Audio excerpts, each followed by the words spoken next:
une équipe qui essaie de comprendre un petit peu les mécanismes moléculaires sous-jacents à la maladie d'Alzheimer, qui essaie de comprendre en fait les mécanismes moléculaires de cette protéine. En travaillant sur cette protéine, on s'est rendu compte qu'elle était aussi impliquée dans une autre maladie, qui est le cancer et notamment le cancer du sein. En travaillant un petit peu du côté donc de la maladie d'Alzheimer et des tauopathies, et à la fois dans les mécanismes du cancer du sein, j'essaie de comprendre le rôle de cette protéine dans nos cellules.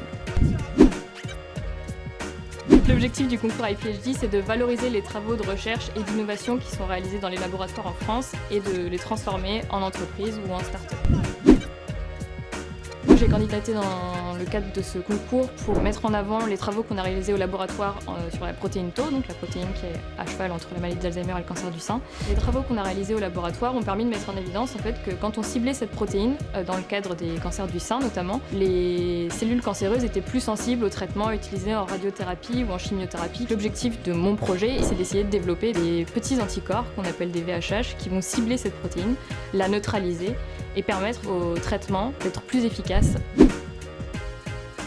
Quand j'ai commencé mon Master 2, je me suis dit que je voulais pas faire de thèse parce que je voulais pas faire de recherche. J'ai changé d'avis, je me suis dit qu'en fait j'allais faire une thèse mais que j'allais pas faire de recherche. Au cours de ma thèse, j'ai travaillé beaucoup avec les entreprises, j'ai beaucoup appris à comment ça fonctionnait et à côté de ça, j'avais malgré tout toujours mes travaux de recherche qui me plaisaient toujours autant. Petit à petit est venue l'idée en fait de joindre les deux en déposant un dossier pour le concours iPhD.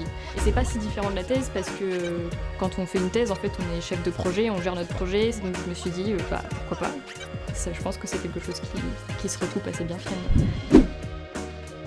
Le fait d'avoir eu la distinction de Grand Prix, déjà d'un point de vue personnel, ça montre que le projet est solide. Le package en fait quand on est lauréat iPhD, le kit communication, et ensuite c'est 6 à 12 mois de formation. On va devoir se poser vachement de questions si notre projet est possiblement transformable en fait en entreprise.